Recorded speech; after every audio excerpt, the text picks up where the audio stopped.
फिल्मी किस्से बाय राकेश में आपका स्वागत है। आज 1966 की टॉप 10 हिंदी फिल्मों की बात करेंगे। 11 से 20 की रैंकिंग में रही फिल्मों का एपिसोड आप देख चुके होंगे। बजट को लेकर बहुत लोगों का सवाल रहता है। आपको पहले भी बताया है कि अलग अलग जगह से काफ़ी रिसर्च करने के बाद बेस्ट ऑथेंटिक इन्फॉर्मेशन आपके साथ शेयर की जाती है। बजट एक्चुअल होने के चांसेस बहुत कम होते हैं। कलेक्शन बहुत हद तक एक्चुअल के नज़दीक ही होती हैं। शुरू करते हैं 10वें नंबर की फिल्म से। फिल्म थी 10 लाख। संजय खान, बबीता, हेलन, प्राण, ओम प्रकाश, रमेश देव, सीमा देव, मनोरमा और as child artist Neetu Singh. Neetu Singh को बेबी सोनिया नाम से क्रेडिट दिया गया था। बबीता की ये पहली रिलीज होने वाली फिल्म थी। ये इकलौती फिल्म है जिसमें बबीता और नीतू सिंह ने साथ काम किया है। बबीता बच्ची नीतू सिंह की चाची बनी थी। तब बबीता को अंदाजा भी नहीं होगा कि असल जिंदगी में ये बच्ची एक दिन मेरी देवरानी बनेगी।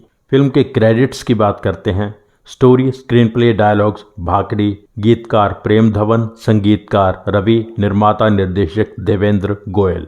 संजय खान की लाइफ की ये पहली बड़ी हिट थी जिसमें वो लीड हीरो थे। सब कलाकारों का काम बहुत अच्छा था। हेलन और ब्रह्मचारी का रोल पॉजिटिव था। ओम प्रकाश, प्राण और मनोरमा पर्दे पर छाए रहते हैं। ओम प्रकाश को इस फिल्म के लिए 1968 में हुए फिल्म फेयर अवार्ड्स में बेस्ट कॉमिक एक्टर अवार्ड मिला था। 10 लाख के फेमस गाने थे अजब तेरी कारीगरी, रे करतार। गाना 2 बार है। एक बार रफी साहब सोलो है, एक बार साथ में कृष्णा कल्ले ने गाया है। आ लग जा गले दिलरुबा रफी साहब ने गाया। गरीबों की सुनो वो तुम्हारी सुनेगा। इस गाने के 2 वर्जन हैं। एक बार रफ़ी साहब और आशा जी ने गाया, एक बार आशा जी सोलो है। वो पर्दे पर सीमा देव ने गाया था। ये गाना लिखा भी संगीतकार रवि ने ही था। यह गाना आज तक हमारे देश में कितना पॉपुलर है आप सब जानते हैं। 1968 में हुए अवार्ड्स में आशा भोसले को इस गाने के लिए best female playback singer award मिला था। यहीं से मेल और फीमेल सिंगर का सेपरेट अवार्ड शुरू हुआ था। इससे पहले सिर्फ बेस्ट प्लेबैक सिंगर अवार्ड होता था। फिल्म का बजट 45 लाख के करीब था। Net collection 80 lakh. Film semi hit थी। 9वें नंबर पर थी प्यार किए जा। किशोर कुमार, शशि कपूर, महमूद, कल्पना, राजश्री, मुमताज, ओम प्रकाश। स्टोरी श्रीधर गोपू, डायलॉग्स और गीतकार राजेंद्र कृष्ण, संगीतकार Laxmikant Pyarelal, screen play direction Sridhar. ये फिल्म सीवी श्रीधर की अपनी ही तमिल फिल्म की रीमेक थी। फिल्म की स्टार कास्ट से ही पता चल जाता है कि फिल्म बहुत एंटरटेनिंग थी। फिल्म का सबसे फेमस कॉमेडी सीन था जब महमूद ओम प्रकाश को फिल्म की कहानी सुनाते हैं। दोनों की परफॉर्मेंस लाजवाब थी। सीन के डायलॉग्स लिखे हुए नहीं थे। महमूद ने अपनी तरफ से जोड़ जोड़ के बात बनाई और ओम प्रकाश के रिएक्शंस कमाल थे। 1967 में महमूद को best comic actor film fair award मिला था। अवार्ड की ये कैटेगरी इसी साल से शुरू हुई। महमूद ने कहा था ओम प्रकाश अवार्ड डिजर्व करते थे क्योंकि उनके रिएक्शंस बहुत ही जबरदस्त थे। फिल्म के फेमस गाने थे रामलाल, मुर्दाबाद, गोरे हाथों पर ना जुल्म करो, दोनों रफ़ी साहब ने गाए। ओ मेरी मैना, तुम मान ले मेरा कहना, मन्ना डे और उषा मंगेशकर ने गाया। दिन जवानी के 4 यार प्यार किए जा, किशोर कुमार ने गाया। फिल्म का बजट 45 लाख के करीब था। Net collection 85 lakh. Film semi hit थी। 8वें नंबर पर थी सावन की घटा। मनोज कुमार, शर्मिला टैगोर, मुमताज, पद्मा खन्ना, प्राण, जीवन, सज्जन। स्टोरी, स्क्रीन प्ले गुलशन नंदा, डायलॉग्स राजेंद्र गौर, गीतकार SH बिहारी, संगीतकार OP नैयर, निर्माता निर्देशक शक्ति सामंत। शर्मिला के बचपन का रोल देवर में भी और सावन की घटा में भी कविता ने प्ले किया था। बाद में उन्होंने अपनी पढ़ाई पर फोकस किया और मुंबई यूनिवर्सिटी में टॉप किया था। फिर वो प्रोड्यूसर बनी और कई सीरियल्स भी प्रोड्यूस किए। उन्हें कविता ओबराय कॉल के नाम से जाना जाता है। कश्मीर की कली फिल्म के लिए बने कुछ गाने इस फिल्म में इस्तेमाल किए गए। फिल्म को सफल बनाने में गानों का बहुत बड़ा हाथ था। फेमस गाने थे जुल्फों को हटा ले चेहरे से, रफ़ी साहब ने गाया। आज कोई प्यार से दिल की बातें कह गया, आशा जी ने गाया। और पर्दे पर मुमताज ने बहुत ही अच्छा परफॉर्म किया। मेरी जान तुम पे सदके, एहसान इतना कर दो, महेंद्र कपूर ने गाया। ये गाना आशा जी ने भी गाया है। जरा हौले हौले चलो मोरे साजना, हम भी पीछे हैं तुम्हारे, आशा जी ने गाया। फिल्म का बजट 55 लाख के करीब था। Net collection 1 crore. Film semi hit थी। 7वें नंबर पर थी आए दिन बाहर के। Dharmendra, Asha Parekh, Najima, Balraj Sahni, Sulochana. Story screenplay Sachin Bhowmik, dialogues Sarshar Sailani, dialogues director Harbans दोस्त, गीतकार आनंद बख्शी, संगीतकार लक्ष्मीकांत प्यारेलाल, निर्माता जय ओम प्रकाश, निर्देशक रघुनाथ झालानी। रघुनाथ झालानी पहले बिमल रॉय के असिस्टेंट थे। एज डायरेक्टर ये रघुनाथ झालानी की पहली फिल्म थी। धर्मेंद्र और आशा पारेख की साथ में ये पहली फिल्म थी। धर्मेंद्र की फिल्म में लक्ष्मीकांत प्यारेलाल का म्यूजिक पहली बार इसी फिल्म में आया। कहानी उस दौर की कहानियों जैसी ही थी, पर फिल्म में एक ताजगी थी, एक नयापन था। फिल्म का फ्लो बहुत अच्छा था। धर्मेंद्र आशा पारेख के बारे में कुछ एपिसोड्स इस चैनल पर हैं, उनका लिंक डिस्क्रिप्शन में डाला है। उनमें इस फिल्म से जुड़ी बहुत सी इंटरेस्टिंग बातें हैं। सारे गाने तब से लेके आज तक पॉपुलर हैं। 2 लता जी सोलो थे, मेरा महबूब है बेमिसाल, और एक्स्ट्रा ऑर्डिनरी शानदार सदाबहार गाना टाइटल सॉन्ग सुनो सजना, पपीहे ने कहा सबसे पुकार के, संभल जाओ चमन वालों के आए दिन बहार के। एक गाना लता और आशा दोनों ने गाया, ए काश किसी दीवाने को हमसे भी मोहब्बत हो जाए। एक गाना लता मंगेशकर और महेंद्र कपूर ने गाया, ये कली जब तलक फूल बन के खिले। एक आशा भोसले सोलो था, खत लिख दे सांवरिया के नाम बाबू। 2 मोहम्मद रफ़ी सोलो थे, खुदाया खैर और मेरे दुश्मन तू मेरी दोस्ती को तरसे। आनंद बख्शी साहब ने बहुत ही कमाल लिखा है। प्यारेलाल जी ने कहा था कि गाना तो अच्छा बना ही था, रफ़ी साहब ने कमाल गाया था, पर पर्दे पर धर्मेंद्र ने जैसे पेश किया, गाना सदाबहार बन गया। धर्मेंद्र और आशा पारेख की जोड़ी पर्दे पर पहली फिल्म से ही छा गई थी। आशा पारेख की खूबसूरती और धर्मेंद्र की खूबसूरती एक दूसरे को कम्प्लीमेंट करते लगे। सब कलाकारों का काम बहुत अच्छा था। फिल्म का बजट 60 लाख के करीब था। Net collection 1 crore 25 lakh. Film hit थी। 6ठे नंबर पर थी फिल्म दो बदन। दो बदन के बारे में एक एपिसोड रिसेंटली अपलोड किया है। उसमें बहुत सी इंटरेस्टिंग बातें हैं। आप आई बटन में लिंक क्लिक करके वो एपिसोड देख सकते हैं। फिल्म का बजट 75 लाख के करीब था। Net collection 1 crore 50 lakh. Film hit थी। 5वें नंबर पर थी love in Tokyo. Joy Mukherjee, Asha Parekh, Pran, Mehmood, Shobha Khote, Dhumal.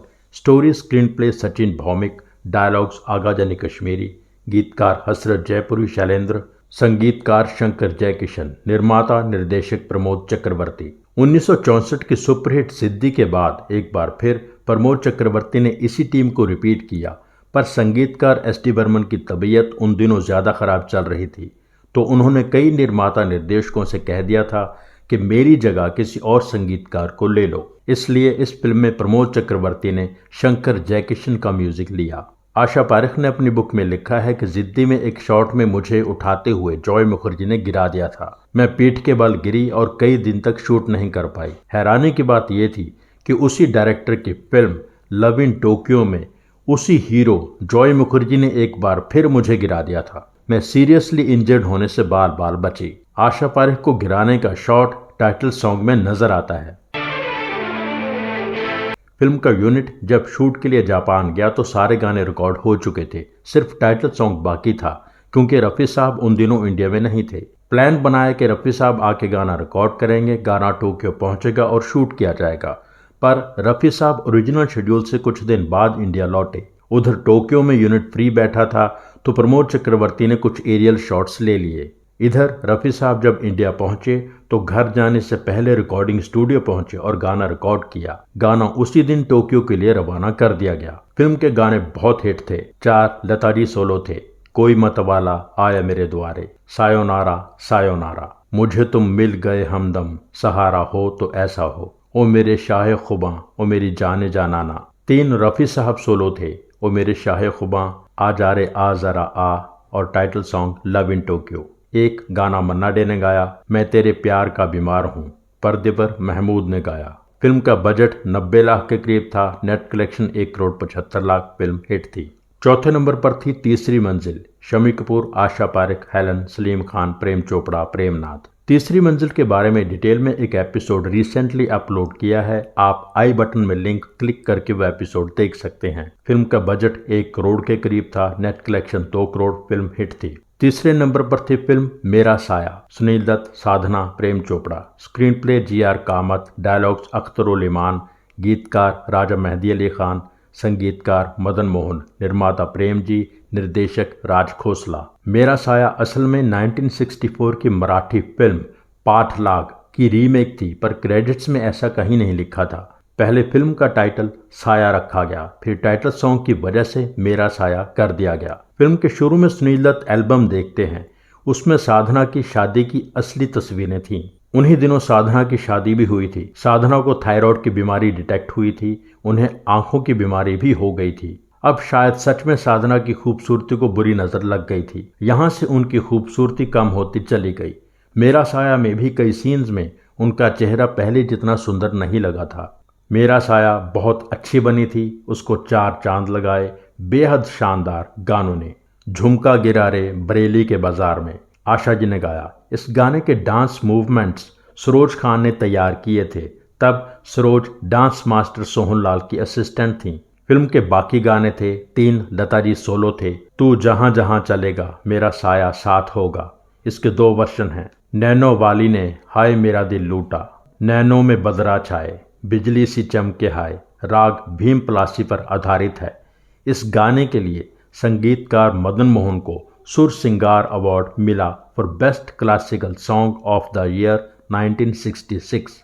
एक रफ़ी साहब का गाया बहुत ही कमाल का गाना है, आपके पहलू में आकर रो दिए। फिल्म का बजट 1 करोड़ के करीब था, net collection 2 crore 25 lakh. Film superhit थी। दूसरे नंबर पर थी सूरज, राजेंद्र कुमार, वैजयंती माला, अजीत, मुमताज, नीतू सिंह की एज चाइल्ड आर्टिस्ट ये पहली फिल्म थी, पर क्रेडिट्स में उनका नाम नहीं था। स्क्रीन प्ले जे सीतारमन, डायलॉग्स अबरार अलवी, गीतकार हसरत जयपुरी शैलेंद्र, संगीतकार शंकर जयकिशन, निर्माता एस कृष्णामूर्ति, निर्देशक टी प्रकाश राव। अजीत को विलन का रोल करने के लिए राजेंद्र कुमार ने कहा था, यह आपको अजीत के एपिसोड में भी बताया था। Best playback singer award Mohammed Rafi को मिला था सदाबहार गाने के लिए। गाना आप जानते हैं, बहारो फूल बरसाओ मेरा महबूब आया है। इसी गाने के लिए गीतकार हसरत जयपुरी को बेस्ट लिरिसिस्ट अवार्ड मिला था। गायिका शारदा को इस फिल्म के बहुत फेमस गाने तितली उड़ी उड़ जो चली के लिए स्पेशल अवार्ड मिला था। शंकर जयकिशन को best music director film fair award मिला था,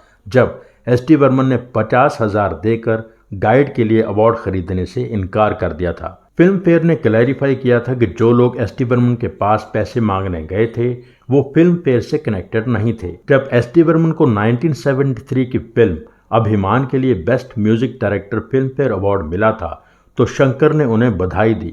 बर्मन दा ने कहा था, बधाई के लिए बहुत शुक्रिया, पर यह अवार्ड मैंने खरीदा नहीं है। सूरज के सारे गाने हिट थे, आज तक पॉपुलर हैं। 2 शारदा के सोलो थे, देखो मेरा दिल मचल गया, तितली उड़ी उड़ जो चली।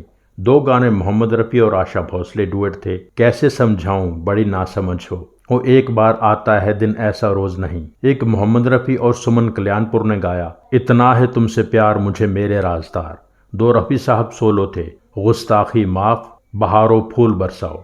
फिल्म का बजट 1 करोड़ 10 लाख के करीब था, net collection 2 crore 50 lakh. Film superhit थी। पहले नंबर पर थी फूल और पत्थर, मीना कुमारी, धर्मेंद्र, शशिकला, ओपी रधन। इस फिल्म के बारे में डिटेल में एक एपिसोड बना हुआ है, उसका लिंक आई बटन में है, आप वो एपिसोड देख सकते हैं। जैसा कि आपको बताया है कि हर फिल्म के बजट की इंफॉर्मेशन एक्यूरेट नहीं होती, इसी तरह फूल और पत्थर का बजट कहीं पर 1 करोड़ 10 लाख बताया गया है, एक आध जगह 60 लाख के करीब बताया जाता है, जो ज़्यादा सही लगता है। नेट कलेक्शन थी 2 crore 75 lakh. Film all time blockbuster है। ये तो आप जानते ही हैं कि फूल और पत्थर ने धर्मेंद्र को बड़ा स्टार बना दिया था। 1966 में धर्मेंद्र की टॉप 10 में 2 फिल्में शामिल थीं, फूल और पत्थर और आए दिन बहार के। टॉप 20 में 5 फिल्में थीं। ओवरऑल 1966 में धर्मेंद्र की 8 फिल्में रिलीज हुईं, 6 सफल थीं, 2 फ्लॉप थीं। दूसरे एक्टर जो थोड़े बेहतर पोजीशन में आ गए थे वो थे मनोज कुमार। इस साल उनकी 3 फिल्में आई, 2 सफल रहीं और दोनों टॉप 10 में थीं। फीमेल स्टार्स में से बहुत क्लियरली आशा पारिक टॉप पर रहीं। टॉप 10 में उनकी 4 फिल्में थीं। साधना के करियर का ये पीक पॉइंट था। इसके बाद उनकी पर्सनल लाइफ की तकलीफों ने उन्हें पर्सनल और प्रोफेशनल लाइफ में ऊपर उठने का मौका नहीं दिया। संगीतकारों में टॉप 10 में 3 फिल्में रवि की थीं, 2 शंकर जयकिशन और लक्ष्मीकांत प्यारेलाल की, एक मदन मोहन, ओपी नैयर और आर डी बर्मन की। 10 की 10 फिल्मों के गाने बहुत हिट थे। इसके साथ ही ये एपिसोड यहीं पूरा होता है। एपिसोड लाइक ज़रूर कीजिए, शेयर कीजिए।